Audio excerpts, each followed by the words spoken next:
On today's episode of the franchise, June 20th, we got the Bradley Beal trade to the Phoenix Suns. What do the Suns? What does this Suns team look like? What do they do around this new big three in Phoenix after the acquisition of Bradley Beal, as well as the Wizards side of things? Potential Chris Paul trade from Washington, as well as a bunch of other NBA rumors, NBA draft, NBA trades, NBA free agency. News and rumors. Going to talk Shohei Ohtani, MLB All-Star ballot update, MLB Power Rankings, and then what teams in the MLB look to be buyers or sellers at this year's trade deadline. Before we get into the episode, as always, you can watch or listen on YouTube, Spotify, Apple Podcasts, Amazon Music. You can also find the TikTok, Twitter, and Instagram in the description of the episode. Beginning with Bradley Beal being traded to the Phoenix Suns from the Washington Wizards. Now, over the weekend, Sunday, this trade went through. But I want to talk about before then, first of all, when we really had two finalists, two teams buying to get Bradley Beal. Those were the two final teams pretty much in the sweepstakes to acquire Bradley Beal. Obviously, the Phoenix Suns and then the Miami Heat. And I think the Heat really missed out. Now, obviously, Bill had the no trade clause and he wanted to go to Phoenix. So at the end of the day, Miami probably never really had much of an opportunity to outbid Phoenix. But the Heat really missed out on not getting Bradley Beal. I think he would have been the perfect player to add to this team with Jimmy Butler and Bam Adebayo. And I think Miami had a better package to offer with the Wizards than the Phoenix Suns offered. I mean, any team would be able to offer a better package of players and picks than what the Suns gave the Wizards in this trade. I mean, ignoring Tyler Hero, the Heat would have been able to trade Kyle Lowry, Duncan Robinson, Nikola Jovic. They actually have first-round picks compared to the Phoenix Suns, who own 0 of their first-round picks, as they all were traded in the Kevin Durant trade. So I definitely think Miami missed out, and I think Washington really screwed this up. But I'll get to them in a minute. But for Phoenix, they get Bradley Beal, and it definitely improves their team, their team's ceiling and floor right now. This is a better team today with Bradley Beal than they were a week ago without Bradley Beal. This team is significantly improved. Now, I know there's a lot of questions about two things. The defense of this team, how are they going to play defensively? Because you saw the struggle on defense with Kevin Durant and Devin Booker, and now you're adding a guy in Bradley Beal who's not a tremendous defender. And then the depth. What players are they going to put around these three guys to be able to compete? What two-way wings, what two-way guards, what playmakers, what kind of forces in the middle of the paint are they going to add to surround Kevin Durant, Devin Booker, and Bradley Beal? Because I think you can pretty much write in stone that DeAndre Ayton is going to be traded this offseason. And there's already a lot of talk, a lot of calls that the Suns are getting for DeAndre Ayton. And I think it makes sense to move him. Look, I don't think he's that much of an impactful player. Now, there's going to be a team out there that's going to trade for him, see a young big man. I think he's like 20. I don't even know. He's definitely under 25 years old. Was the first overall pick in the 2018 NBA draft. So there's going to be a team out there that's going to trade for DeAndre Ayton and take a chance on him to be their second, third option on their team. But for Phoenix, he doesn't fit. His time is past due. He needs a change of scenery. Now, what exactly are the Suns going to get for him? Right? What 2 or 3 role players or 2 or 3 players are you going to get back in a trade for DeAndre Ayton that's going to improve your team? If I'm the Phoenix Suns, I'm calling the Indiana Pacers. The DeAndre Ayton signed an offer sheet with the Pacers last offseason before it got matched by the Suns. I'm trying to ask for Miles Turner. I'm trying to ask for Buddy Hield. A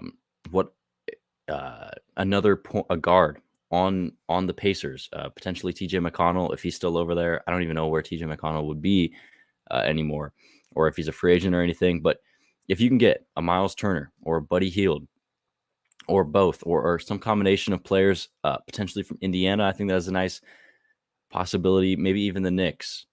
What if you gave DeAndre Ayton for Mitchell Robinson, and then some other salary matchers? Maybe you take on the Evan Fournier contract, and he could be a valuable piece for the Suns rotation. And then what are you going to do at the guard spot? Russell Westbrook, free agent this offseason. Uh, you just traded away Chris Paul, so his return is completely unlikely. Fred VanVleet, but he is most likely going to get paid, and the Suns don't have the money to do that. So look, the Suns have improved their ceiling and their floor as a team by trading for Bradley Beal. This is not a bad trade. This is not a dumb trade. The Suns made the right move. It's just, what are they going to do around these three guys, Kevin Durant, Devin Booker, and Bradley Beal? It's going to elevate them past a team like the Denver Nuggets, because right now with these three guys, they're still not better than the Denver Nuggets, because the Nuggets have defense. They have depth surrounding Jamal Murray and Nikola Jokic that the Suns are very much lacking right now. Now for the Wizards, I think they screwed this Bradley Beal situation up like 4 years ago, and definitely last offseason when they gave Bradley Beal that supermax extension with a no trade clause. Look, the Wizards have had 3, 4, 5 seasons to trade Bradley Beal.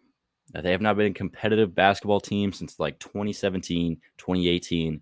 They haven't made the playoffs, I think, in the last 2 or 3 seasons, and they haven't really been having winning records over the last 2, 3 seasons.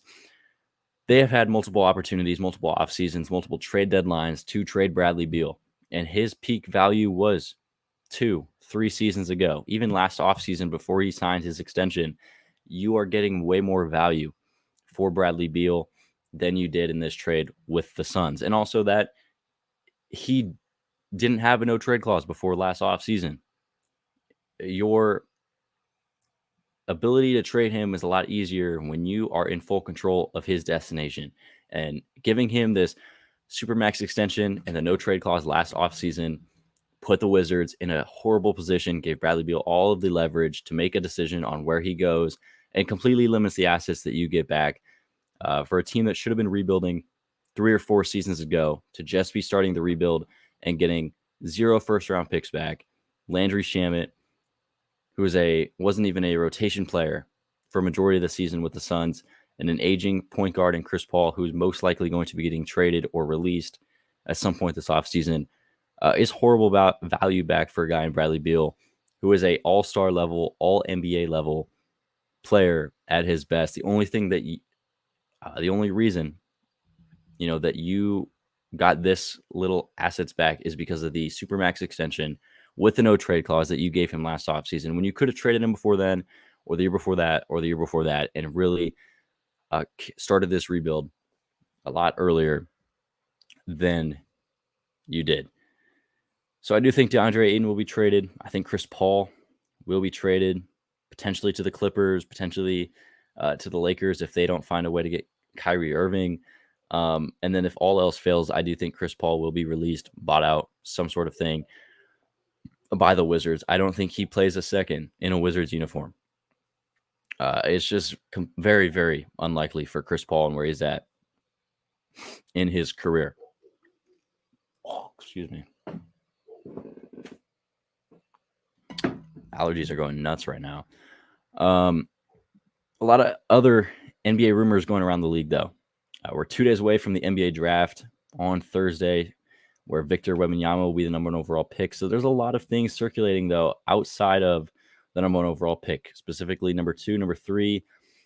But first, let's start here. Draymond Green opting out of his $27 million player option that he had with the Warriors, opting out. He's a free agent. I do think it's likely. I think it's very likely that he re-signs with the Golden State Warriors. Look, he's been there his whole career, has won 4 titles there, and he's a very important piece to this Golden State Warriors dynasty. He is one of the reasons, if not he's one of the most important reasons why this Golden State Warriors team has had success over the last decade, because of his defense, his IQ, his facilitating, and the leadership that he brings to this Golden State Warriors team. Him opting out, though, I do think he will I think it's likely he resigns, but there's a few things to pay attention here with the Warriors this offseason. They have lots of money dedicated to about 4 or 5 players on the roster. They're severely over the luxury tax, severely into the salary cap. And with the new CBA taking into effect over the next 2 seasons, the Warriors are going to be needing to shred payroll. Otherwise, they're not going to be able to add new players, better players to this team. And their championship window is going to shrink very fast if they don't make some moves this offseason when it pertains to the salaries they have on their team. Steph Curry is a Warrior for life. He will never be moved. He's making a lot of money. So is Klay Thompson. I don't think he'll ever not be on the Golden State Warriors. But the 3 guys that I think do have the potential to be moved off of this team in some sort of way are Draymond, Jordan Poole, and Andrew Wiggins. Those are the 3 guys that are making or expect to be making big-time salaries over the next few seasons. And the Warriors, I think those are the 3 most expendable guys on the team. Andrew Wiggins, Jordan Poole, and Draymond Green. Now, Jordan Poole is the one that I think they need to move immediately. He was horrible in the postseason. He's virtually unplayable in playoff minutes because of his horrendous defense. Now, he's a nice shot creator, nice offensive spark.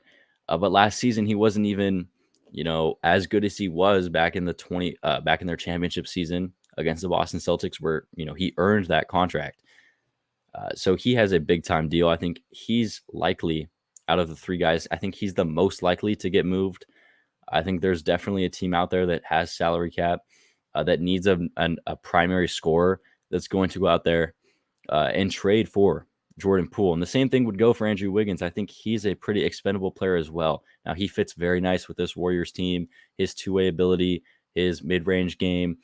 But he's another guy that a team out there that needs a wing, needs a 3, needs a guy that can be an offensive piece, is going to want Andrew Wiggins, and is going to be enticing. It's going to be a very attractive player to grab this offseason from the Warriors. And then Draymond. If Draymond wants a big-time deal, more than the Warriors are willing to pay, then I think it's very much in the question that he goes elsewhere, whether it's the Lakers, the Pistons, the Spurs, another team that's trying to get a guy with tons of championship experience. Now, I do think it's likely that Draymond leaves if he wants more than what the Warriors are willing to offer him this offseason. So I think it's likely he resigns. But the Warriors do have to move off some salary this season. They just do this offseason. They have to move off of a good chunk of salary in order to keep this team competitive, to add new players, to get better. And with a new GM, new president of basketball operations in there, Mike Dunleavy Jr., I wouldn't be surprised to see a lot of moves coming out of Golden State this offseason. But I do think Draymond Green will be returning to the team for one last ride because their championship is still open. I really do think their window is still open. I don't think it's nearing the end. I think they have at least maybe 2-3 more seasons of really going at this thing, going and trying to win a 5th championship before I think their window is completely closed. But I think their window is still wide open, especially where the NBA is right now, with the Nuggets being the tier 1 contender, and then teams like the Celtics, the Bucks out east. But even in just the Western Conference alone, outside of the Nuggets, there's a lot of question marks on pretty much every single team in the Western Conference. I mean, if you go down the list here, the questions with the Memphis Grizzlies are all on Ja Morant. The questions with the Lakers are on LeBron and his ability and Anthony Davis's health and what they do this offseason. There's questions about the Kings. Are they going to be able to return and build off of the success that they had last season? The Suns and their depth, the Mavericks. There's a lot of questions on pretty much every single team in the Western Conference outside of the Denver Nuggets. And that is why, the Warriors window is still definitely open because they have so much championship experience and they have been a dominating dynasty over the last decade in the Western Conference. The number 3 pick in this NBA draft is probably the hottest pick on the market right now. The Portland Trailblazers holding the rights currently to the number 3 overall pick in Thursday's draft. And there's a lot of different avenues that they can go here. And we really have no idea which one seems to be the one the Portland Trailblazers are going to go with here on Thursday. There's a few different routes that they could go. Obviously, they seem to be heavily interested in trading the number 3 overall pick, adding some sort of help around Damian Lillard to try and create this Blazers team and take them to a contender right now with Dame. They want to win a championship with Dame. They want to contend and build around Damian Lillard, and that would involve them trading the 3rd overall pick for some sort of established player that's going to be able to help Damian Lillard right now, this moment. But the other options include drafting a player at the number 3 overall pick, whether it is Scoot Henderson or Brandon Miller, whichever one of the two guys is available there at the number 3 overall pick. Portland will take that. That is the other option. If Brandon Miller is there, they take Brandon Miller. If Scoot Henderson is there, they take Scoot Henderson. And then they kind of start building around those guys. For example, if they take Scoot at 3, they build around Scoot, Shaedon Sharpe, Anthony Simons, with Dame still on the roster. But also, if they draft a player at 3, there's a very high likelihood. I wouldn't say super high, but there's definitely a possibility where Damian Lillard looks at this team with another 20-year-old player drafted to this Blazers team. He looks at the players around him, and it's a very young group. And he thinks it's best for him to ultimately leave the Portland Trailblazers. That is definitely a possibility. Now, ultimately, I don't think any of the top 3 picks are getting traded. We know number 1's not getting traded. Number 2's been in talks, New Orleans, Charlotte. There's definitely the possibility that teams are interested in those 2 picks, number 2 and number 3. But we just don't see big-time trades, especially in the top 3 of the NBA draft, that often. So ultimately, I don't think a trade will happen. I think Portland stays put at 3. I think Charlotte stays put at 2. Obviously, San Antonio is going to stay at the number 1 overall pick and select Victor Wembanyama. But I don't think you see a big-time deal happen. I don't think Zion gets traded to the Blazers, although Zion is, for some reason, a very big name to keep an eye on in the trade market. I don't think he gets moved. I don't think the Blazers trade their pick. I don't think the Hornets trade their pick. I think the top 3 stays as is on Thursday night.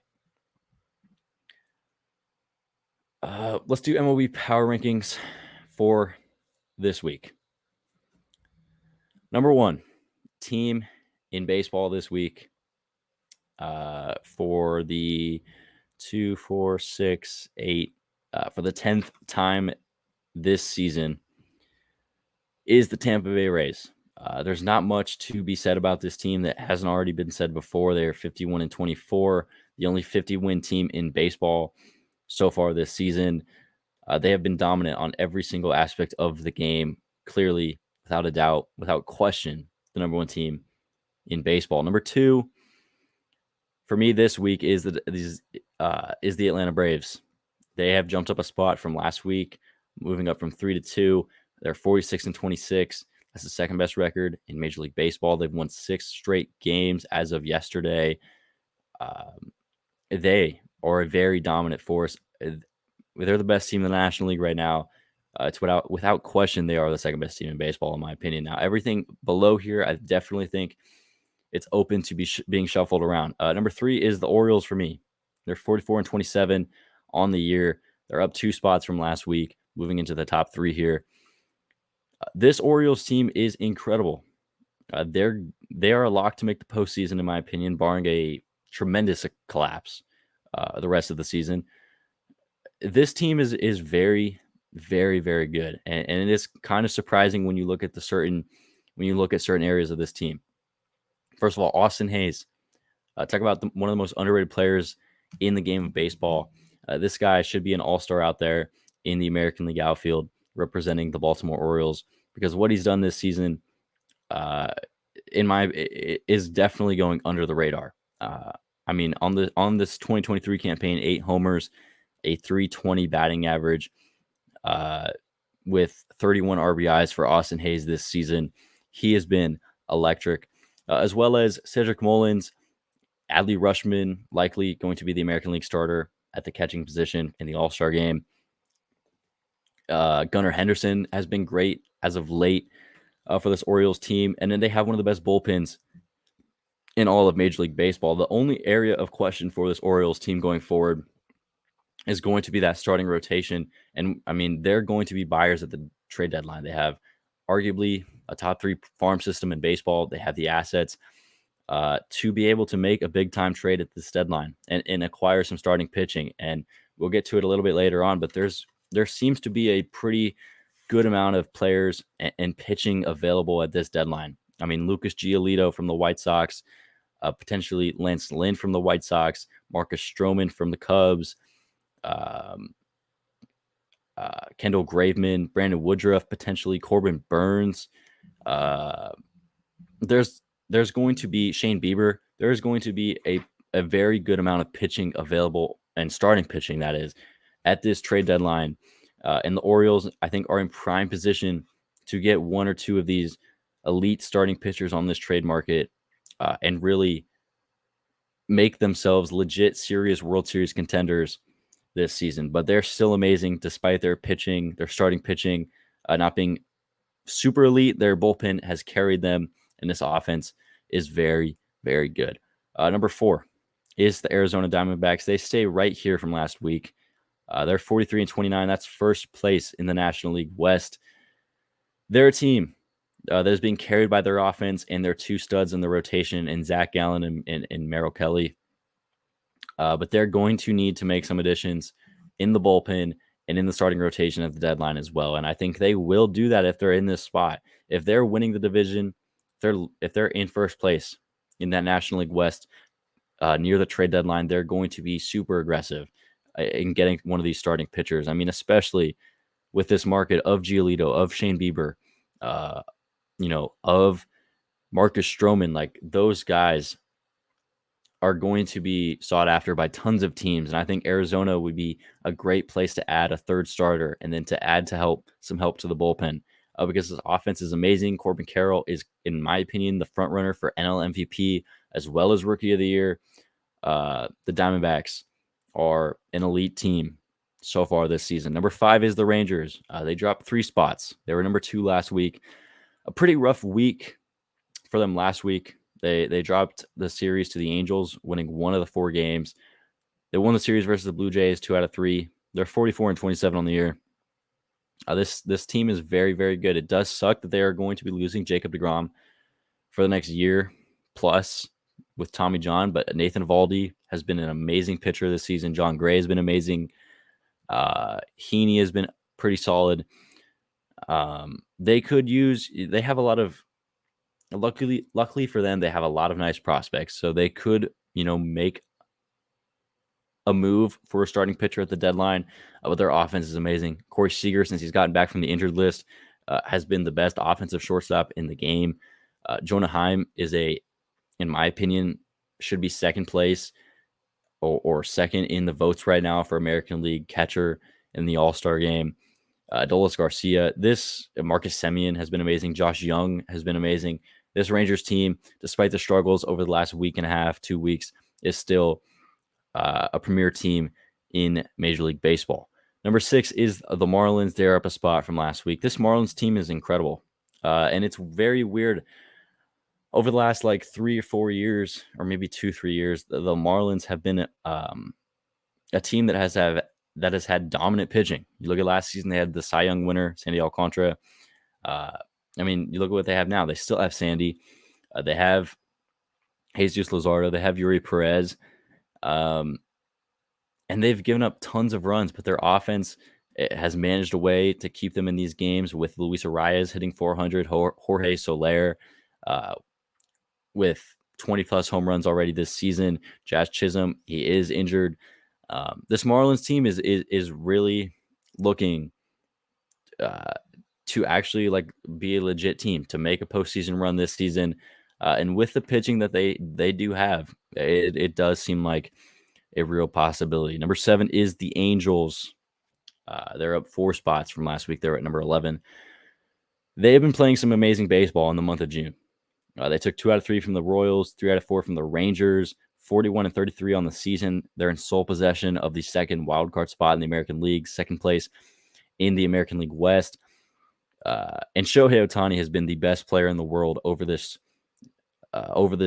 stretch of June, over the last like 20 days or so. This whole month of June, Shohei Ohtani has been the best player in the world at the plate. An absolute monster. He is unstoppable right now, and he is leading the Angels to a very, very good start to the season. And what has quietly been a very good Angels team, in my opinion, so far this season. Number 8 is the Giants. They're up 6 spots. This is their first time in the top 10 all season. They swept the Dodgers last week. They also swept the St. Louis Cardinals last week. They are playing some very, very good baseball. The Phillies have made the top 10 for the first time this season. They're at number 9, up 6 spots from the previous week, 38 and 34 on the season. They have been playing some incredible baseball over the last month. And then the Cincinnati Reds, the first place Cincinnati Reds, crack the top 10. They move up 10 spots from 20 to 10. And they're in first place right now. They swept the Houston Astros. They swept the Kansas City Royals over the last week. Joey Votto made his season debut last night. This Cincinnati Reds team has a lot of energy, a lot of life, and they are currently the leaders in the National League Central. Going through the rest of the rankings, number 11 is the Brewers. The Yankees sit at 12. The Astros sit at 13. The Dodgers sit at 14. The Blue Jays are at 15. The Padres at 16. The Red Sox at 17. The Twins are at 18. The Guardians at 19. The Cubs at 20. The Mariners at 21. The Pirates at 22. The Mets at 23. The Tigers at 24. The White Sox at 25. The Cardinals at 26. The Rockies at 27. The Nationals at 28. The A's at 29. And the Kansas City Royals are still, for the second week in a row, the worst team in baseball. So that is the MLB Power Rankings for this week. Finally here, or two more things. Real quick about this MLB All-Star ballot. Got to pull it up right here on the phone. The problem, the thing I want to talk about is the problem with fan voting, because this voting is horrible. It is absolutely horrible where some of these guys are currently in this All-Star voting. Let's start here. The Blue Jays fans are ruining the All-Star game. Going through here, the top 2 vote getters at each position right now. Vladimir Guerrero Jr. at the first base position is somehow ahead of a guy in Yandy Diaz, who, where was it? Where's Yandy Diaz's stats? Because he's been absolutely incredible this season. Yandy Diaz, who last time I wrote this down, I think it was like a week or two ago, 313 average with a 953 OPS and 12 homers, compared to a guy in Vladdy who hasn't hit a single home run this season in Toronto. Somehow he has about 800 or 80,000 more votes than Yandy Diaz. Whit Merrifield is somehow second in second base voting in the American League. I'm going to have to pull up, what they're doing this season, what Whit Merrifield, what some of these Blue Jays players are doing. But Whit Merrifield doesn't deserve to be in front of a guy like Jose Altuve, like Brandon Drury, who have been incredible this season. Now look, Whit Merrifield, 2 homers, a 305 average, 18 stolen bases, and a 757 OPS this season, a 115 OPS plus. But for example, a guy like Brandon Drury, I think, is having a much better season and deserving of an All-Star game with a 267 average, 12 homers, a 1.1 WAR, and 811 OPS. The Blue Jays fans are ruining the voting. Matt Chapman is above a guy in Josh Young. I do agree with that. I mean, I think Josh Young is definitely should be in the consideration to start in the All-Star game as well. Bo Bichette versus Corey Seager. You can really go either way there. I think Wander Franco deserves some recognition, some consideration.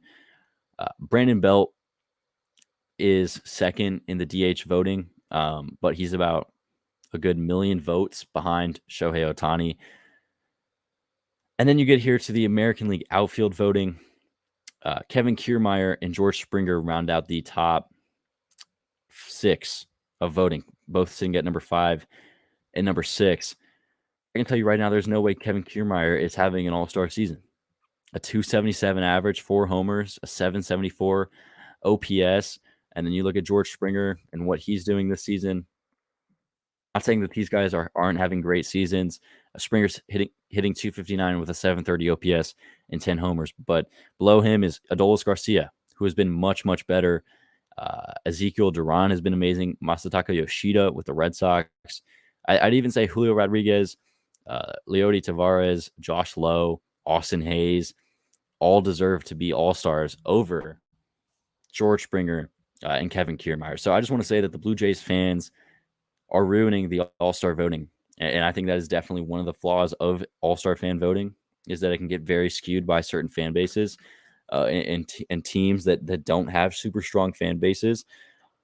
They get screwed out by having the correct players representing and starting in the all-star game.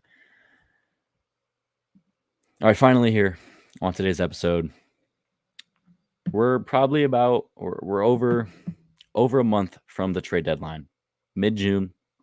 It's a good time to look at what teams could be buying and what teams could be selling at the trade deadline. Now, first here, let's go through what teams, in my opinion, are locks to be buyers. Now, that doesn't necessarily mean they're going to be buying the biggest names, but this means that they're not going to sell. They're going to try and improve their team. They're not going to trade away guys on 1-year deals or things like that. My locks for buyers or teams that are going to be staying put this trade deadline are the Tampa Bay Rays, the Orioles, the Yankees, the Blue Jays, Twins, Astros, Rangers, Braves, Dodgers, and the Arizona Diamondbacks. So those are the locks. I don't see them selling, and I could definitely see them buying and improving their team. Some potential sellers for me: the New York Mets, the Cleveland Guardians, the Seattle Mariners, and the Boston Red Sox. These are 4 teams here that are having very underwhelming seasons, to say the least. Now, the Red Sox, they're 38 and 35. They're 12 games out of first place in the East. But I mean, if they were in the American League Central, they'd be winning the division right now. They're in last place, but they have a winning record. They could definitely sell. I mean, the American League East right now is so competitive. Every single team in that division is above 500. When you look at the AL Central, every single team in that division is below a 500 winning percentage. And look, with only 6 playoff spots, you're not going. There's going to be 2 teams from this division, or 3 teams, or 1 or 2 teams that are not going to make the postseason. And the Red Sox right now sitting in last place. They have a lot of interesting players on roster that could be traded: Kike Hernandez, Adam Duvall, potentially Alex Verdugo, James Paxton. They have some pieces that could be moved at the deadline. The Cleveland Guardians, they're 33 and 38 on the season. They're 2 games out of place in the AL Central. But if they fall back a little bit further by the time it gets to the trade deadline, and they don't think they could be a serious contender this season, Shane Bieber, Ahmed Rosario, you could see those guys potentially getting moved at the deadline. The Seattle Mariners, they are 35 and 35. They're 9 games out of first place in the American League West. And in terms of their wild card standings, they're 3 games out of a wild card spot right now. This is a team that should be a lot better than they are. Now, there's still a lot of baseball left, and the Mariners last season didn't start off great, and then they ended the season as a 90 win ball club making the postseason.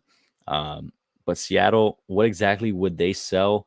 I'm not sure what their contract situation is looking like, and what pieces they would sell. I mean, you're obviously not trading Luis Castillo. You're not trading Julio Rodriguez. Obviously, I mean, he just signed a huge deal. But you could sell out of the bullpen. You could potentially sell somewhat in the starting rotation, maybe even some positional players around them: Eugenio Suarez, JP Crawford, potentially.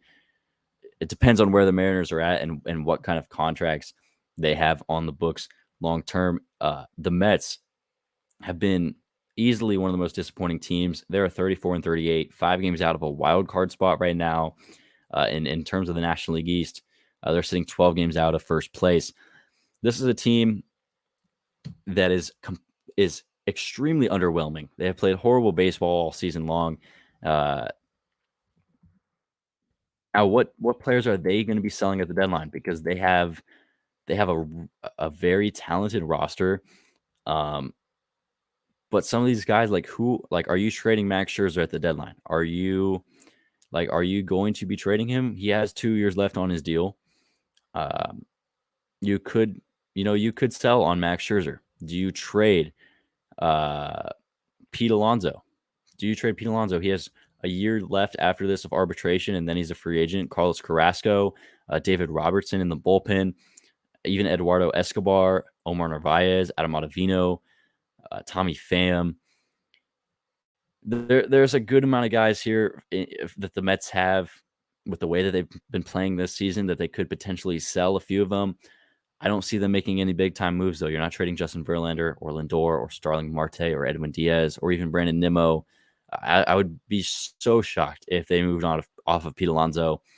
But who knows where the Mets are at, at the trade deadline. Now some teams that are lock sellers: the Cardinals, the Cubs, the Royals, White Sox, Tigers, Nationals, Rockies, and A's. Some of these teams don't have much to offer. Like the A's, what team is calling about any player on that squad? The Rockies, same thing probably goes for them. The Nationals, the Tigers have some players. Eduardo Rodriguez. Do you get a team that could buy in on Javi Baez and his big-time deal? The White Sox arguably have the most players possibly available: Lucas Giolito, Joe Kelly, Clevenger, Graveman, Tim Anderson, Lance Lynn. The Cubs: Stroman, Bellinger, Michael Fulmer. The Cardinals: Jack Flaherty, Jordan Hicks. What if Nolan Arenado or Paul Goldschmidt are available at the deadline? And then these are 5 teams for me that I think are 50-50. We'll see where they are at the deadline. They could sell or they could buy. The Phillies, the Marlins, the Padres, the Giants, and the Angels. The Padres are an interesting one. I don't see them selling. I mean, what are you going to sell? What players are you going to get rid of and look towards the future for, or look towards next season for, with all the talent that you have on the roster? The Giants are definitely one. They're really good right now, but who knows where they are in a little bit over a month. Same thing for the Angels. I mean, a lot of these teams, you just have to wait and see where they're going to be. If they're in the spot they are now or better, they're going to buy. And if they're any worse, it wouldn't surprise me if you see some selling from a team like the Angels or a team like the Marlins, selling a Jorge Soler or selling some of that pitching that they do have to a team that's really trying to compete this season. So, I mean, we'll get a lot more clarity as we get closer and closer to the MLB trade deadline on August 1st. And we'll have a really good idea of what teams are buying, what teams are selling, and where teams see themselves going forward for the rest of the season. But that is going to do it for this episode of the franchise. Almost a 40-minute episode here today. We'll be back probably on Friday with another episode of the franchise. Remember, YouTube, Spotify, Apple Podcasts, Amazon Music. Go follow the TikTok, Twitter, and Instagram in the description of the episode, and I'll see you guys later.